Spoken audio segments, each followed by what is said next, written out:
boy. Hi, Joe. Magandang gabi po sa inyo lahat.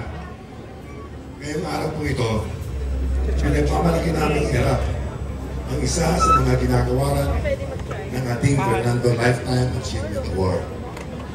Siya po ay isang pangalan na matagal nang inugnay sa isang pinakamatagal at pinakaminahal na programa sa telebisyon ng ating bansa, Eat Bulaga. Kung saan nagsimula siya bilang isang production assistant at umakyat sa rango upang maging executive. Higit pa sa Eat Bulaga, marami po rin siyang pinamalanan iba't ibang programa mula sa talk shows hanggang sa dramas. At naging instrumento rin po siya sa pagtulong sa pag-usbong ng maraming nangungunang talento ngayon sa entertainment. Sa ngayon, sa panibagong yugto ng kanyang karera, lalong tumaas ang kanyang posisyon. Siya ay tinalaga bilang Acting General Manager ng People's Television Network or PTV4. Mga kaibigan, bigyan po natin ng malakas na palakpakan ang isang haligi ng industriya ng telebisyon at isa sa mga ating Fernando Lifetime Achievement Award ngayong taon, walang iba kundi si Miss Malu Showa Pagano. To present the ating Fernando Lifetime Achievement Award are PMPC President Mel Navarro and past presidents Fernando Guzman, Julie Bonifacio Gaspar, Romel Gonzalez, Rodel Fernando, Mel Balyanera, and Roldan Castro.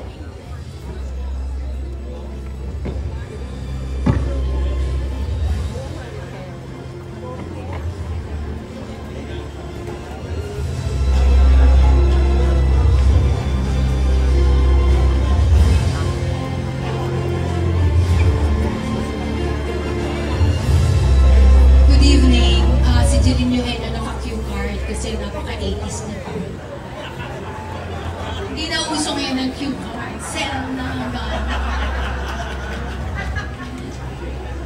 Okay, thank you PMPC for this recognition. Never in my wildest dream na tatanggap ako ng isang achievement award. Dati, Darling of the Press lang ako ng PMPC. Ngayon, lifetime achievement lang. Sabi nga ni Joba Talbo. I would like to thank my family who's always been with me. Nakikibagay sa aking erratic schedule. And they've been very supportive of me. I love you, my family.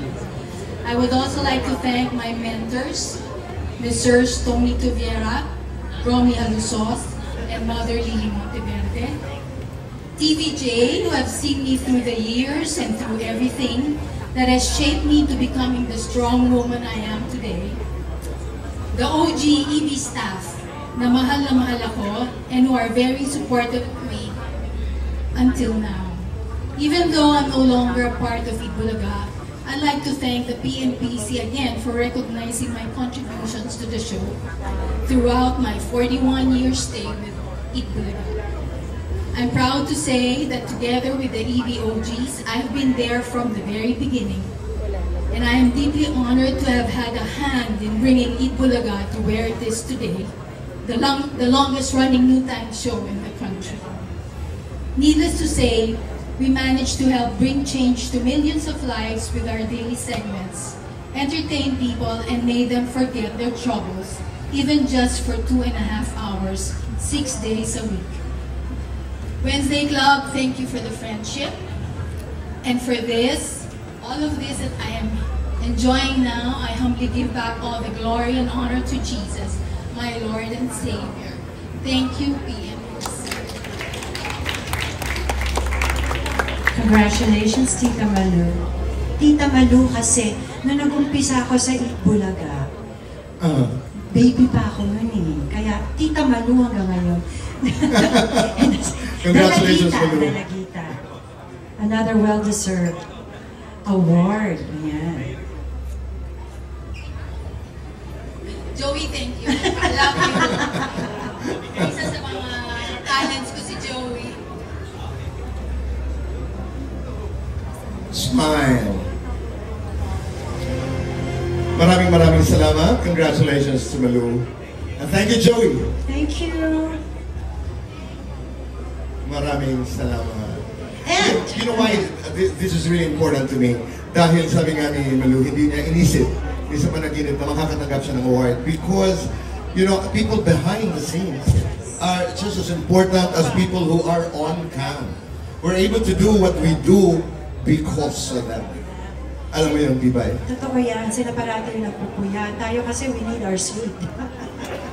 But yeah, always, and this is again such a great recognition.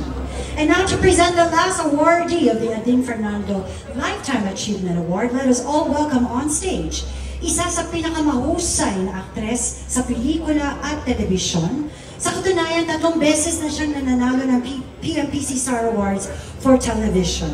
Bukod sa pag-arte, isa rin ngayon sa pinaka-aktibong producers ng bansa.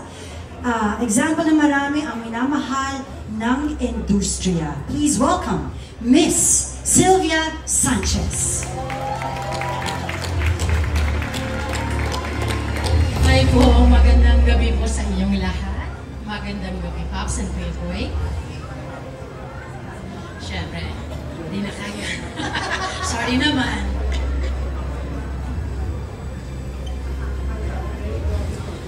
Pararangalan natin ngayon ang isang tunay na alamat na ang husay sa pag-arte ay nagpatingkad sa ating mga telebisyon at sinihan sa loob ng maraming dekada. Bawat papel na kanyang ginampanan, bawat luha na pumatak, at bawat ngiting ipinadama ay nagbigay buhay sa mga karakter na naging bahagi na ng ating mga tahanan at kwento. Sino bang makakalimot sa kanyang iconic na pagganap bilang si Nanay Edad sa Gulong ng Palad noong dekada 70? Mula sa kanyang mga unang pelikula at teleserye, madali niyang ginampanan ang iba't ibang uri ng papel. Mula sa pagiging mapagmahal na lola sa tabing ilog na naging gabay ng ating mga kabataan hanggang sa kanyang pagkapangyarihan at malalim na pagganap sa ilang mga kinikilalang pelikula. Ang kanyang karera ay sumasaklaw sa iba't ibang henerasyon. Patunay na talento ay walang pinipiling edad. Samahan niyo po ako sa pagbibigay ng isang award na to sa mentor, advisor, at nanay ko po. At nanay nating lahat. Mula po nung nagsama kami sa unang pelikula ko, hindi na po kami naghiwalay. Lagi po niya akong hinahanap, tinatawagan, minimake sure niya kung okay lang ako, at ina-advisean. Hanggang sa naging ninang ko po siya sa kasal naming mag-asawa. Siya po talaga ang secret agent ko dito sa industriya. Tandang-tanda ko, lagi niyang sinasabi, ibiyag, sa industriya natin, importante ang pagiging professional. Alam mo dapat ang karakter mo, nagagampanan mo at yakapin mo to ng buong buo. At handa ka pagdating sa set mo. Mahalin mo ang trabaho mo. Huwag malilate at pakisamahan ang lahat ng tao sa set mula sa utility hanggang sa mga boss. Huwag kang yumapa at huwag lumaki ang ulo mo. Relax ka lang. Huwag makikipag-away. Smile ka lang lagi. Pero pag may umapi sa'yo, laban indayibyan. Ayaw padaog-daog.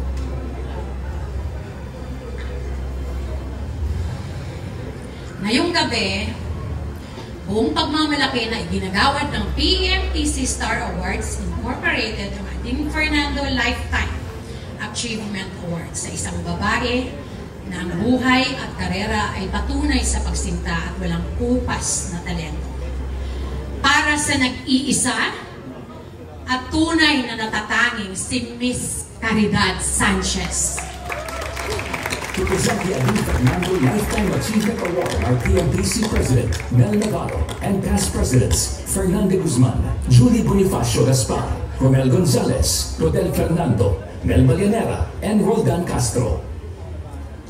And to accept her Adi Fernando Lifetime Achievement Award on her behalf ay ang kanyang anak na si Binibining Cathy Sanchez Baba.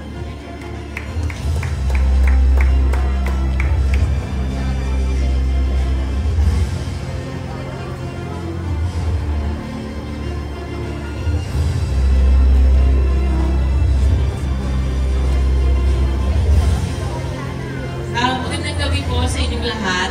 On behalf of my mom, Caridad Sanchez, thank you very much to the Philippine Movie Press Club for this Lifetime Achievement Award. My mom always loved the press. Mahal na mahal niya talaga ang press. You were her friends and partners throughout her 60-year journey on film and television. Kaka-92 lang po niya a few weeks ago. She enjoyed her work and poured her heart into every role, from Inday in Wala Kang Paki to the strong Aling Edad in Gulong ng Palad, and later on, naging lola siya ng bayan sa Bayani, Tabing Ilog, Sa Puso Ko Iingatan Ka, and One True Love. So mahal na mahal ka niya, Alden. Yeah, she always talks about you. She always talks about you. If she were here tonight, ito ang sasabihin niya sa mga kaibigan niya sa press. Sa mga kaibigan ko sa press, maraming salamat sa pagmamahal. Huwag kayong magsasawa sa pagsalaysay ng mga kwento. Isulat niyo ng totoo, ng may puso, at laging may dangal. Maraming salamat po for honoring her and keeping her legacy alive. Thank you. Thank you, Sylvia. Thank you so much.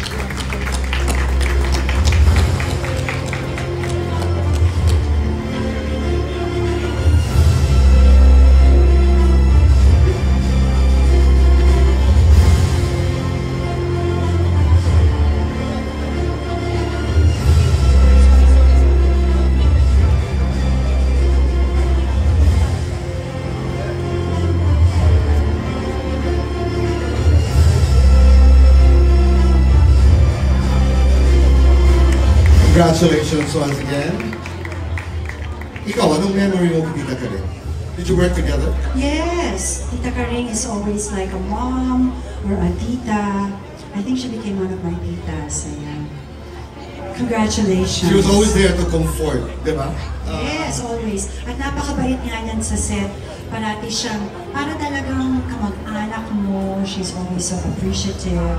And she does like to give, That's right. lessons in life. Congratulations. Congratulations po sa lahat ng ating mga lifetime achievers, mga tinuturing na icons of Philippine TV.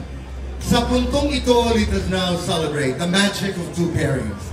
Perfectly aligned.